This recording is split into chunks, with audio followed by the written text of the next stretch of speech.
What's up, Game Devs? T-Chain here, and welcome to episode 20 of Game Dev Loadout, where I chat with today's most experienced game developers 7 days a week. We will learn about their background, the challenges they faced, and the tools they use to reach success. And today's featured guest is Juan Gril. Juan, it is go time. Are you ready? Absolutely, mate. Thank you for having me. Awesome. He has been in the game industry for nearly 20 years. He was the director at Yahoo Game Studios, president of Joju Games, and now executive producer of FlowPlay, a company that specializes in multi-platform social games. So go ahead, Juan, give us a bit about your personal life and how you got started in the game industry. Absolutely.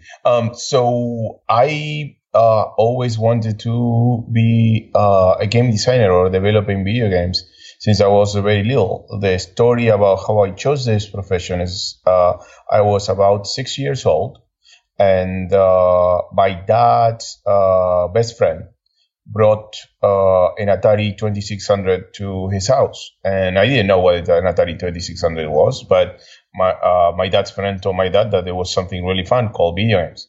So we went to my dad's friend's house, and we played a match of Atari's Combat, which was the cartridge that came bundled in with the Atari 2600. And I played for a couple of minutes. I turned around to my dad and I said, I want to figure out how to make this. And that was how I chose to be a game designer. What do you consider your main area of expertise? My main area of expertise is casual games, or basically games for everybody. And most of those games are played on mobile phones today, although the company that I work for now, FlowPlay, is very strong on the desktop as well. So we make multi-platform games, and we make games that are mostly for non-gamers. So puzzle games, social casino games, games that anybody who's not really a gamer or consider themselves a gamer, because at the end of the day, what ends up happening is that casual gamers might say, oh no, I don't play video games, or no, I'm not a gamer, but they spend a few hours a day playing puzzle games like Candy Crush, right? Yeah. So the definition of a gamer for a casual gamer is completely different than the hardcore gamer who is interested in news and what happened at E3, right? The casual gamer might invest the same amount of time, but they will not consider themselves a gamer. Yeah, you actually bring out a great point, because my wife, she actually plays a lot of mobile game, but she doesn't consider herself a gamer for some reason. And I asked her why, but she didn't really give me a legit reason. That's right. When it comes to casual games and desktop games, what is something game devs should know about that we probably don't know about? Well, first of all is be able to test your game with as many people as possible, and test it with people who don't really play games. So that way you can really see how a person who is not as experienced as you will treat your game and will understand your game mechanic or not. This is something that it's so hard for beginning game designers or beginning game developers to accept, right? Because this is your game, this is your baby. You're trying to make it as better as possible, but yeah, at the same time, it's hurtful when you see somebody else playing it and not having a good time because they don't understand how it works. So, but that's a pain that you need to go through. So my first recommendation is to test it with different people, different subjects. If somebody play your game once, that person will have a skewed opinion when you show them the game again for the second time. So you're going to need a lot of people as you make corrections to the game, and as you make corrections in the tutorial, and as you make corrections in the first time user experience. Yeah, you always want to get that user perspective, because you just never know how they react to your current game. You just never know. It's always good to get that different side. If people had to teach themselves how to make casual games or desktop games, would you suggest they use? So right now there's a lot of different tools. A lot of people are using Unity even for 2D games. because Unity 2D is in pretty good shape, and there's so many examples out there for that. So it's a good option. What I would strongly recommend, if the developer is technically wise, to use other frameworks which are more effective towards making a desktop version of your game. So in other words, Unity has a great development environment if you want to make a PC version of your game, but it's not as awesome yet in terms of HTML5. And it's for casual games, the desktop component is actually quite important, and the browser desktop component is quite important, because you have a lot of players who are, like right now I'm in my office, right? I'm talking to you, but I might have taken a break and I'm going to a website, into a portal, and I play games. And if there's an HTML5 version of your game, I'm more likely to download that game to my mobile phone when I leave the office. So having both platforms, having an HTML5 version that could go up on any website, and having a mobile version, a good mobile version, it's great. So there are platforms like OpenFL, which is based on what Flash used to be, but hardware accelerated, and HAXE, HAXE, which are great for casual game development, cross-platform casual game development, and they are open source, right? Mm-hmm. Cocos 2D is doing a good job as well, because now they have an HTML5 component. So that will be another one if you are interested in doing C++. Yeah, that will be those two. Besides Unity, that will be the other two that I will be checking out. Yeah, you're right when you say because everybody uses a browser and everybody uses like a smartphone, and the more attention you can bring to your game, the better. So if you can make an HTML or browser version, make it. Now, aside from, getting the user perspective for the game, what are common mistakes, even at a pro level, when they try to make a casual games? The level of intensity or the level of complexity is one factor to keep in mind. I mean, when you are creating a casual game, it's not necessarily that the difficulty needs to be, the game doesn't need to be easy, but it does need to present players with a challenge that is easy to understand. So, in other words, there's a big difference between understandable and easy. You can understand, let's say, let's put it in a different context. You have an obstacle race, right? And you understand that you need to jump the obstacles and run through the line in order to reach the goal, right? That's a perfectly understandable concept, right? And the obstacles can be quite hard. They could be tall, there could be water between obstacles and you have to swim. There could be a rope and you have to climb a wall, etc., etc. But all of these things are straightforward. You understand that you need to pass through the obstacle in order to reach the end. So a casual game can be hard as long as the premise of what you're doing is very simple. The key is, are there too many variables that I need to keep track of? When I'm playing a role-playing game, right, and I have all these stats, and there's a lot of different items that I can grab, and those affect my stats in different ways, and I have five basic stats, right, and then the spells that I use move in and out, change my stats. Those are things that require a level of complexity and require a commitment from the player that are not necessarily what you want to offer a casual player. A casual player might just want a fun game mechanic. Again, it can be hard, but it needs to be simple in terms of understanding what the challenge is.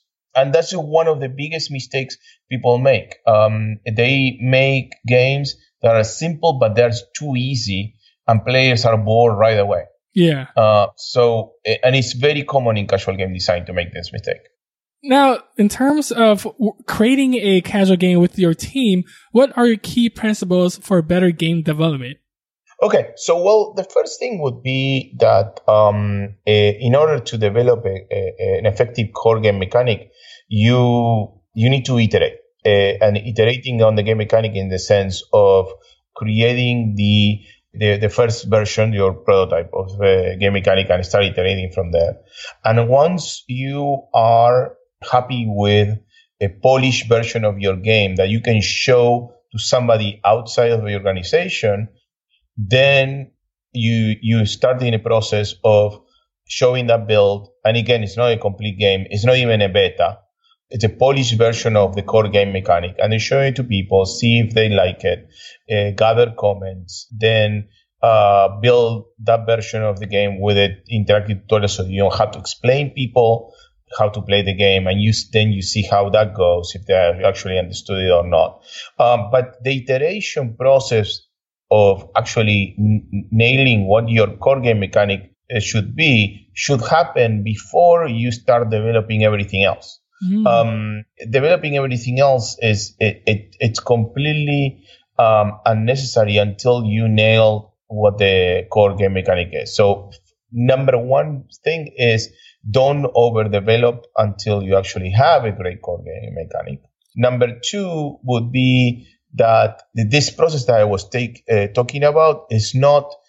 We used to have in the industry. We used to have the major milestones were prototype, alpha, beta, and goldmaster, right? So and now we have what I call a vertical slice.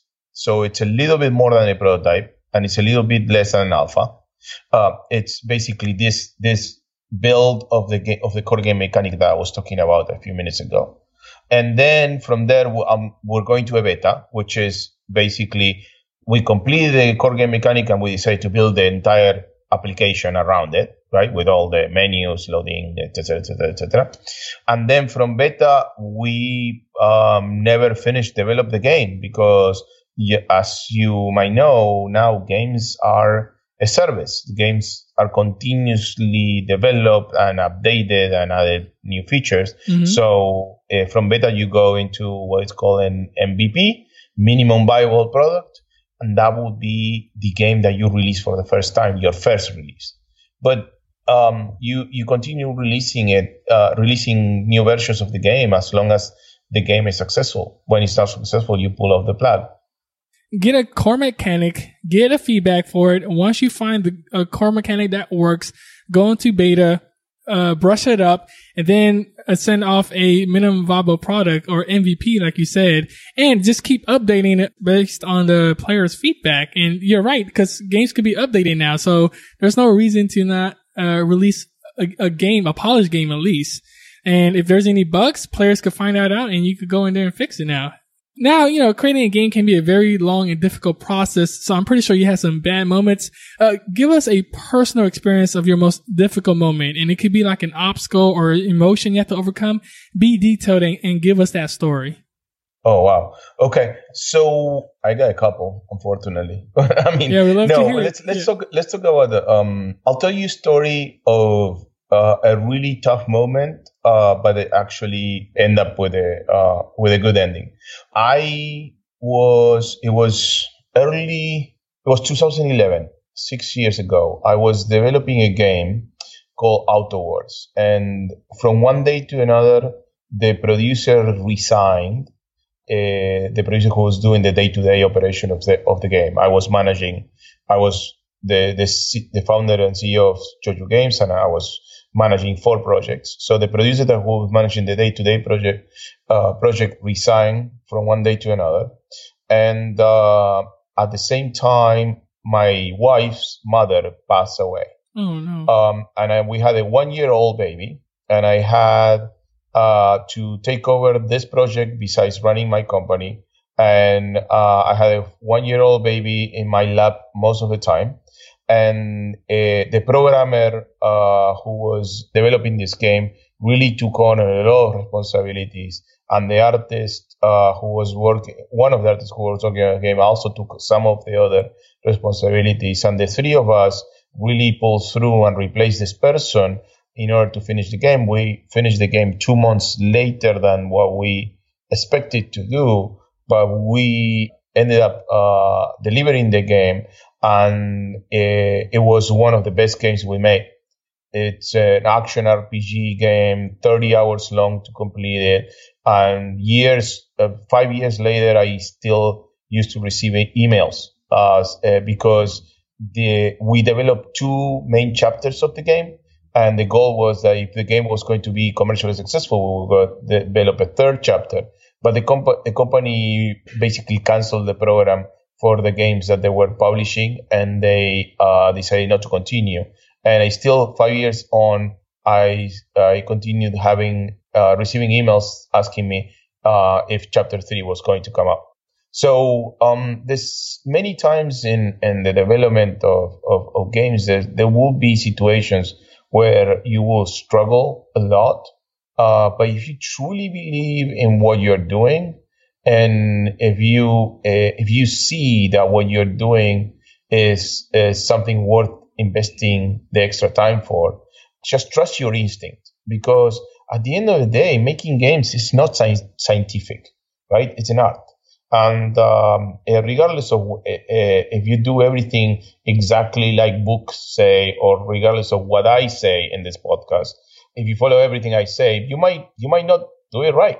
You might not be successful. So you need to trust your instinct, and that will be that was something that we did at the time, and we were right, and sometimes we were wrong.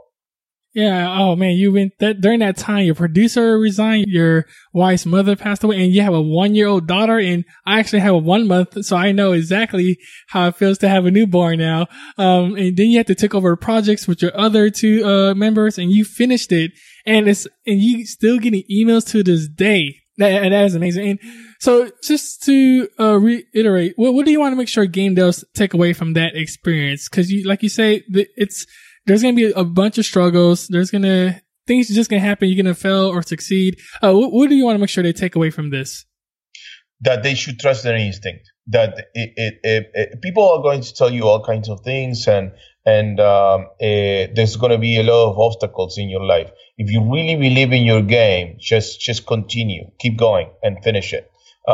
Because if it's really there, if you see that it's really there, then it's worth finishing. You might be successful or not, but that's completely separate than what you truly believe in. And work on something that you truly believe in. Yes, work on what you believe in. Now, let's shift a bit. What is the one thing you are most excited about today in the game industry? Oh, the fact that when I started working for an online gaming website, that was Yahoo Games, in 1999. That was my second job in games. And when I started in this gaming website, there was this word called casual games that was, used around, but not necessarily being a term. And when people did not understand that there were actually women who wanted to play games, or seniors who wanted to play games, or people who did not want to play games with a video game controller. That was completely foreign to the entire gaming industry, and they thought that was that was never going to happen. And now there are more women playing video games than men. And there are more people playing games on mobile phone than all hardcore games combined. So I'm really excited about that. I'm really happy that we changed that. Awesome. Don't forget Game Devs. You can check out GameDevLoadout.com for all the show notes and links. You can also subscribe to my email list to get tips and updates. And now we have reached a crunch time, the phase that Game Devs dread, but we are here to overcome it. Basically, Juan, I would ask quick questions and you'll be giving us a ton of valuable information in return. Are you ready to crush it and release this show? Sure. Yes. What was holding you back from becoming a game developer? Back in the day when I started being a game developer, what held me back were the difficulty of programming games. But that's not an issue anymore. I mean, I had to learn assembler, right? And kids don't have to learn assembler, thanks God, anymore. So. What's a personal habit that contributes to your success? basically being in the industry, involved in the industry, not just making games, but being involved in organizations. I'm one of the advisors of the Mobile Game Summit at GDC. I was involved in Indicate for many years. I'm in and out involved with the Casual Games Association. I participate of the Sense of Wonder Night Independent Game Festival at Tokyo Game Show. This participation in conferences and associations allows me to learn every time. Learning and networking in the conferences have allowed me to keep myself current and up to date on current events and trends. What's the best piece of advice you've ever received? You never stop learning. Whatever you do in your college education, your college education or what you are learning right now should be your support to learn you how to learn in the future. So in other words, don't train yourself as I need to learn Unity or I need to learn 3 Studio Max and that's it.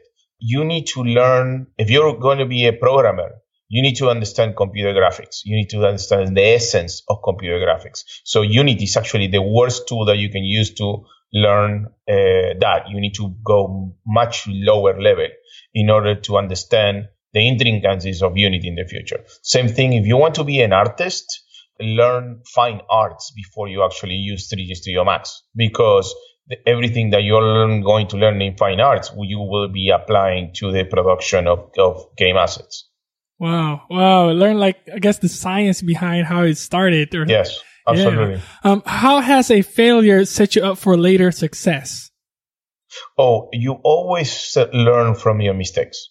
You have to embrace those mistakes, and you have to embrace when you are wrong. In the sense of don't take too long to realize that you're wrong. That's why basically I was suggesting that you should test often, right? Mm-hmm. With people. If you see that people are not really enjoying your game, pull the plug, move on to the next one. A friend of mine said, your first 15 games are going to suck, so you might as well get them out of the way as soon as possible. Now, this next question is a bit of a doozy, so take your time if you need to. So imagine you woke up the next morning in a brand new world and you knew no one. You still have all the experience and knowledge you currently have today. Your food and shelter is taken care of and you have a laptop. What would you do step by step on the path to become a great game developer? So basically, I would think of creating my game as I continue doing right now, right? I would not do much different from what I do today in terms of game development. There's a great opportunity in the world to create games based on communities, which is what I do today. I think community is a very important component in games. Having said that, this is very important, and actually Daniel Cook at GEC spoke about this in one of his talks. Don't make your first game a multiplayer game. So, like I said, you asked me what would I do in my case, right? I have the knowledge to be able to continue making community-based games because I think in terms of success, that's the way to go. Having said that, as a brand new developer, don't make a multiplayer game first because there's so many technical intricacies that in order to develop good multiplayer games that you shouldn't be taking us on your first project. So to recap, I will continue making what I'm doing right now. I will make sure that they work on any platform because I want to be completely platform agnostic. And there will be a game that is appealing for anybody who plays games casually. In other words, anybody who's not a hardcore gamer. Ooh, love it. We're at the last question. Go ahead and give a parting piece of guidance to game devs and how we can connect with you. I'm available in different conferences. I go to GDC as well as Casual Connect. One thing that I would, recommend is that follow your instinct. Number one, learn how to part ways with something that is not working, right? And number three is learn the essences of depending on what you want to be, right? If you want to be a programmer or you want to be an artist or you want to be a game designer it's important that you don't jump into the software package, just in the software packages, but you also learn the essences. And number 4, last one, really, really consume media and art beyond video games.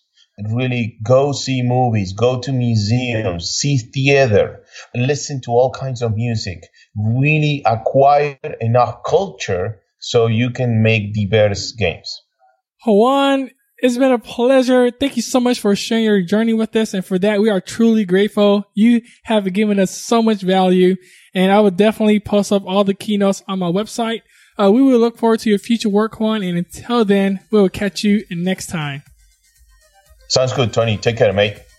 Thank you, Game Devs, for listening. And remember that knowledge is only potential. Power execution is the game. Go check out my website for all the resources and past guests. You can also send me an email to tony@gamedevloadout.com.